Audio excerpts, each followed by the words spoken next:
The distances to some of the stars we cannot calculate. It's calculated in the form of light years. There are some heavenly bodies whose light has not reached the earth even now. This much our scientists are reporting. If scientists can report now, our ancient scriptural thinkers, could they not have found out something in the matter? So let us be very clear. Space is there. Only when space is there, different objects can be in the space with varying distances between them. All the planets and the heavenly bodies are in a state of motion. State of motion. Earth is revolving around the sun. Moon is revolving around the earth. Maybe sun is revolving around some other planet.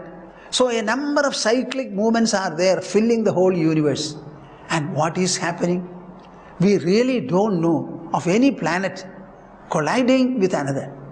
Today in the newspaper I found that some unknown strange planet of the size of an aircraft has been coming with tremendous speed, 40,000 or more kilometers per hour. Somehow or other, it has just passed the earth without striking it, no danger. Like that, so many things are taking place. Now the space makes a provision for all this. So only in the background of space, objects can be there. And what I mean by objects is so many planets and heavenly bodies. When objects and space are there, automatically time also comes. What is this time? There is nothing like a time at all, independently. We can think of time only when there are changes in the object. I told you first about space, next about the objects, the planets and the heavenly bodies. Third, I was mentioning about time. Now all the three are interrelated. What is meant by interrelated? None of them will be able to exist independently. For example, whenever you think of an object, the object has to be present within the womb of space. Suppose, in your imagination, you take away all the objects, planets and heavenly bodies from within the sky, then space will not survive. The space becomes understandable only when so many objects are there hovering within it. So the space is related to object. If the objects were not, space also would become non-existent. What about time? Time is another coordinate by virtue of which we are referring to the changes taking place in the objects. If the objects did not change at all, there will be no time at all. So the time came into expression only when first space was there and concurrently objects also came into existence. When the objects came into existence, that marks the beginning of time. And the time continues to be there when the objects begin to change. You are able to locate one kind of change or the other in the objects. Now I am wondering, so far as time as a measure is concerned, our Puranic thinkers, our ancient thinkers, they have never thought of time as perhaps Westerners think, in a linear manner. In a linear manner, longitudinal manner. For us, the time is always a cyclic process, because the time is related to the objects. The primary object, so far as we are concerned, is the earth on which we are living. So the earth is revolving. And it is also circumambulating the sun. So the revolution of the earth, the circumambulation of the sun, these are the basic factors for us to consider time and the measure. And what is the minutest measure of time? Have you thought about it? You should understand, our country, India, is a great country. So far as the thinking or the inquiring potential of our people is concerned, it is supreme and marvelous. Here are some of the facts which I thought I should share with you. Whenever I talk in English, invariably the talk will be listened to by the intellectual community. They are the people that rule the world in one manner or the other. I am prepared to say, the world and the human society are always ruled by two important factors. One is intelligence, another is money. Money alone will not be able to do any work. Intelligence alone cannot do. Both should be there. The people who have money, they should invest it. Where will they invest it? Only for a productive purpose. Investment of capital and converting it into goods, it has to be done by intelligent people, by the corporate team. The corporate officials will not have the money with them, and the moneyed people will necessarily not always have the intelligence for it.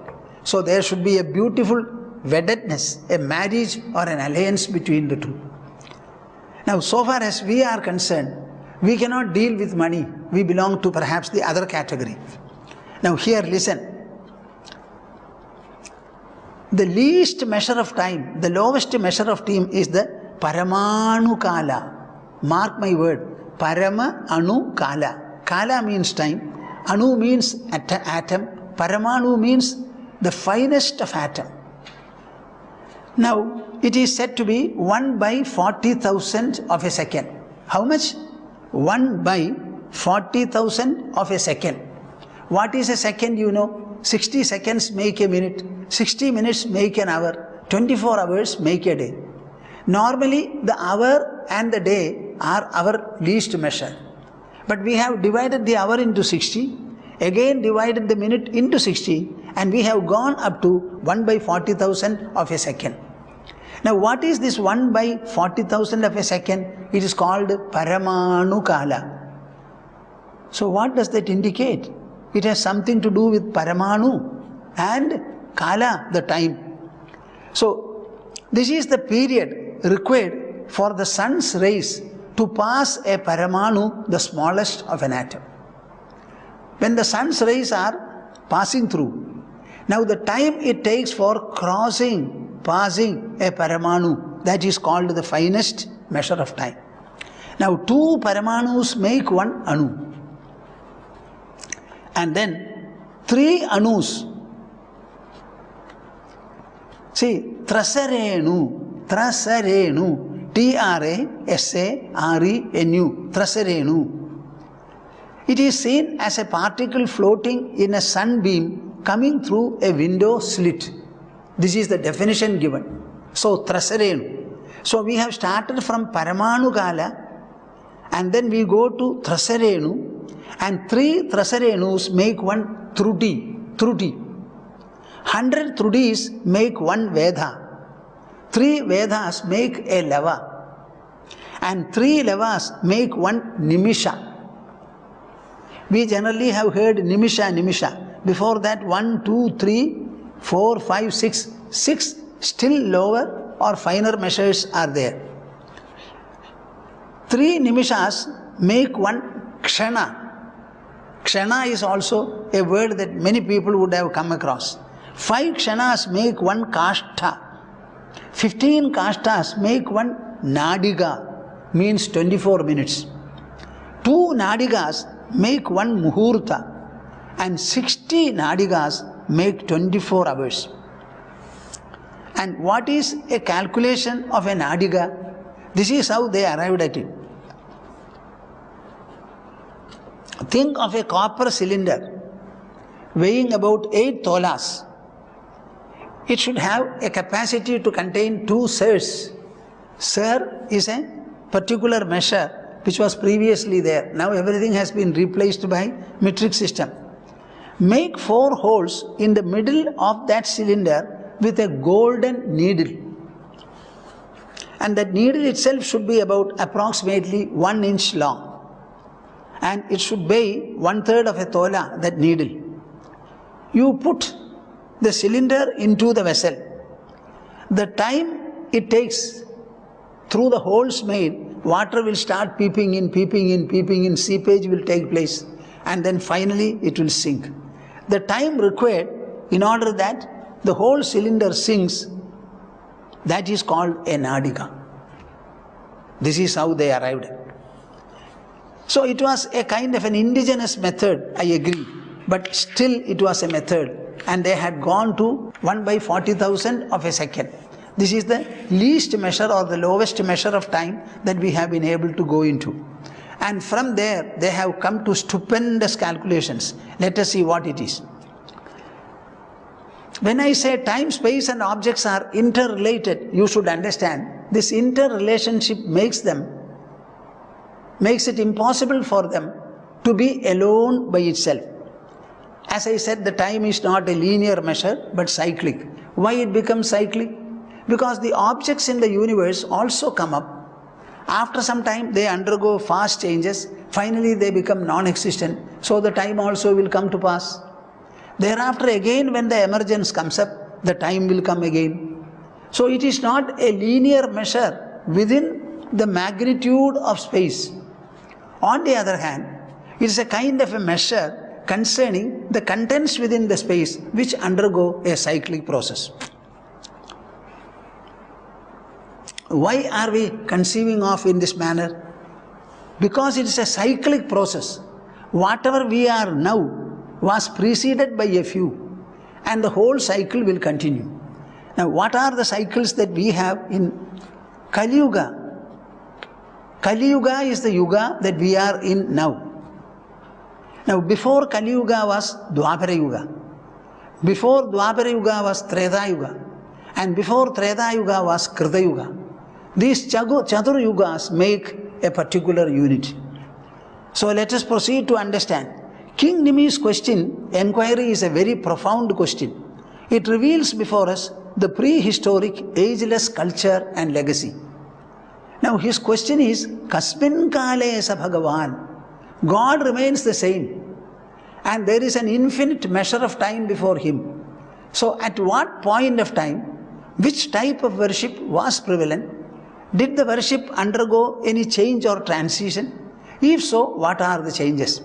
In answer to that, Karabhajana is going to say what were the types of worship in Krita Yuga, Treta Yuga and Dwapara Yuga, and what is prevailing now. This much he is coming to say.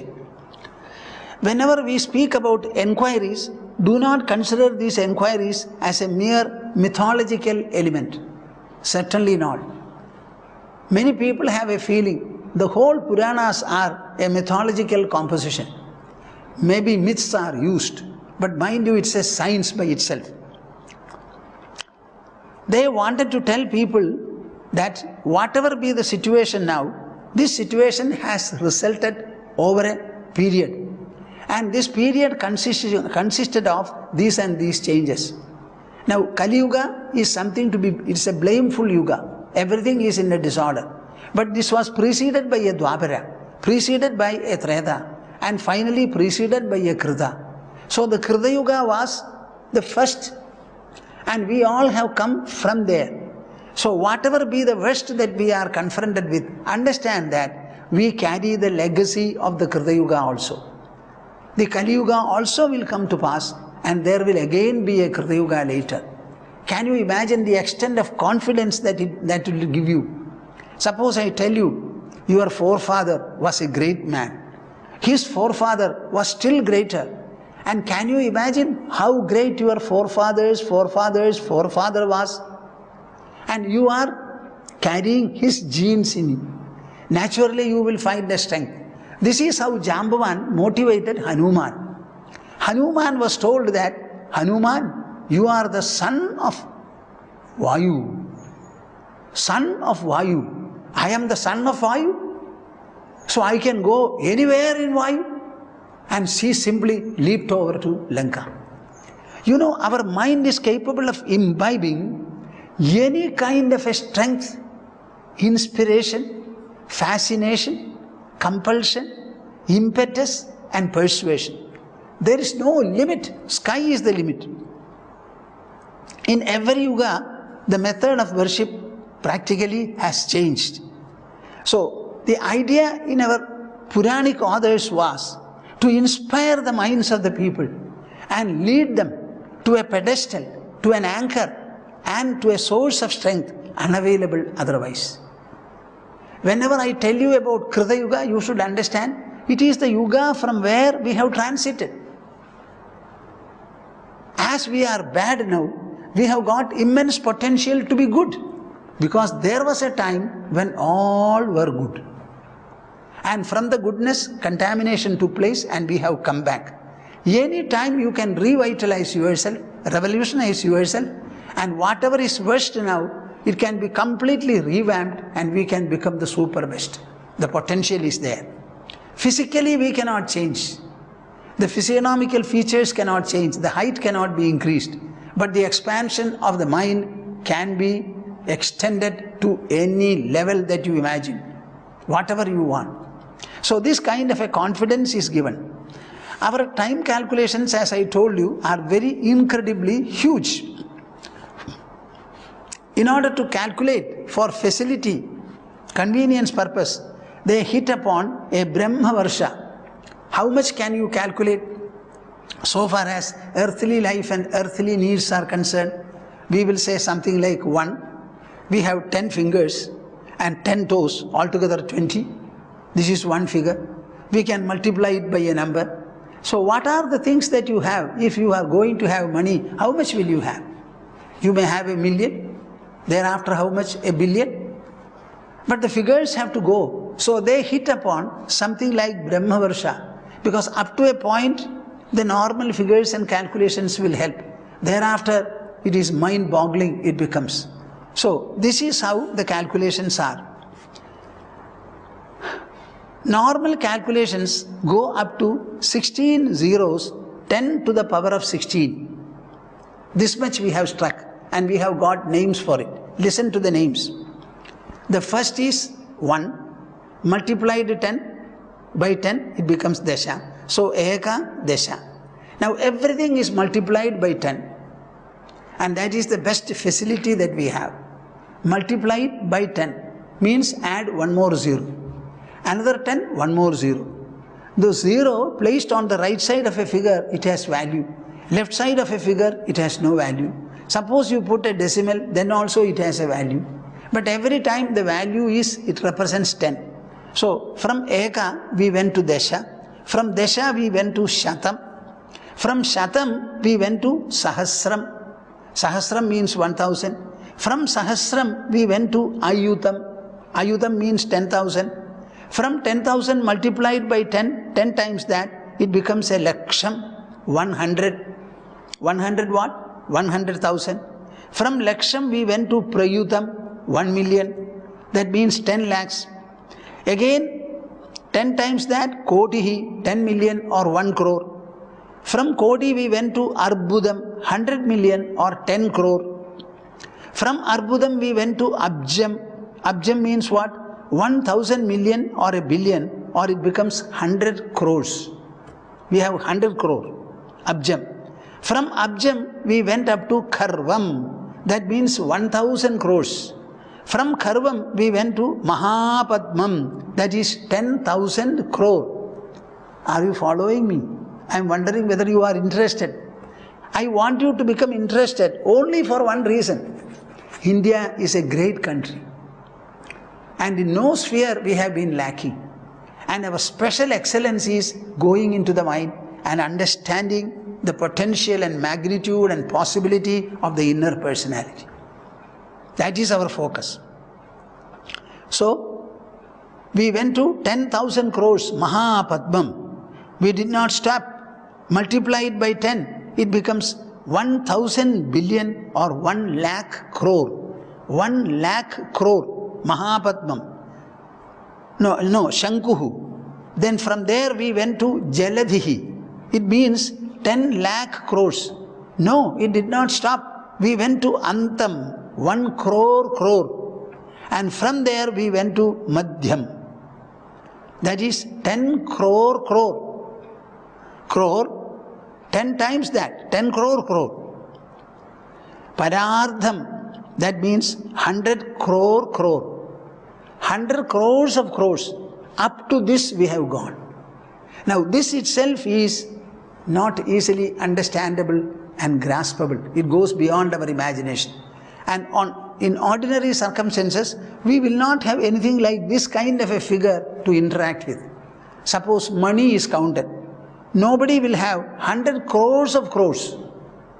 Our national budget is about 6 lakhs crores. 6 lakhs crores. How much will it be? 6 lakhs. It comes something like Shanku and 6 Shanku. We have to go to Jaladhi, Antam, Madhyam and Parardham. When are we going to reach? It is not easy. So the calculations became irrelevant there. But nevertheless, they had the vansha and the desire to go further and think about further figures arithmetically and mathematically. So here is the Sanskrit shloka referring to it. Listen to it. Eka desha shata sahasrayuda laksha prayuda kotayah kramashaha arbudam abjam kharva nikharva mahapadma shankavas tasmad eka desha shata sahasra ayuda laksha prayuda kotayah kramashaha arbudam abjam kharva nikharva mahapadma shankavah tasmad jalatihi cha antam madhyam parardham idi dashagunottaraha samjnaha. Every time the figure was multiplied by 10 times that. Sankhya sthananam vyavahartham kritaha purvaihi. Nobody can say when these figures were struck or imagined by us. In this shloka it says purvaihi, by our ancient people so much of calculations have been done. Karabhajana is beginning to answer. Kasmin kale sa Bhagavan? That is the question. The Supreme Lord Almighty began to be worshipped. And what was the type of worship? What was the form attributed to him?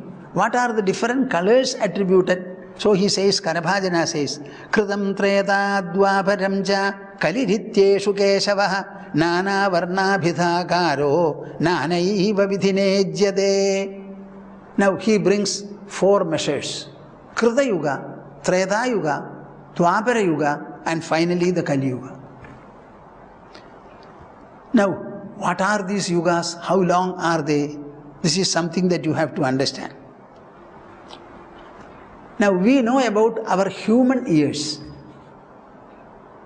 The earth is revolving on its own axis. The time taken for the earth to complete its own revolution on its own axis is 1 day. And it takes 365 and a quarter days to go around the sun. That becomes a year. So that is our basic calculation. Now, they are going into further calculation. See, 1 Deva day is 1 human year. Our Manushya Varsha, that Manushya Varsha is 1 day of the Deva. And 30 Deva days is 1 Deva month. 30 such human years make 1 Deva month. 12 Deva months make a Deva year. How much is that? 360 human years. Then Kali Yuga is 4,32,000 human years. 4,32,000 human years or 1,200 Deva years. And in the Kali Yuga, how many years have passed? How many years have passed? More than 5,000. This Mahabharatam was written, Bhagavad Gita was born in Dwapara Yuga end. So more than 5,000 years have passed.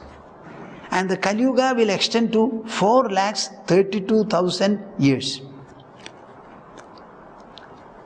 Dwapara Yuga, how much is that? 2 Kali Yugas make a Dwapara Yuga.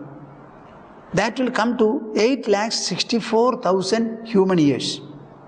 Treta Yuga will be 3 times Kali Yuga. That means 12,96,000 human years. And Krita Yuga will be 4 Kali Yugas. 4 Kali Yugas, 17,28,000 human years.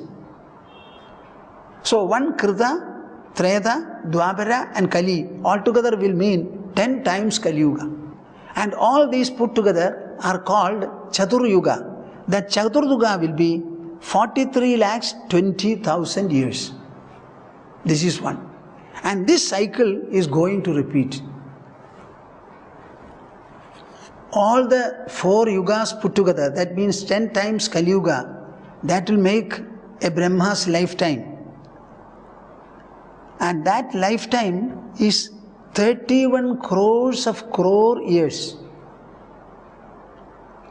How many zeros are there after 31? 1, 2, 3, 4, 5, 6, 7, 8, 9, 10, 11, 12, 13. 31 and 13 zeros. This much they have calculated. What is the age of the earth? The age of earth is 45 crores of years.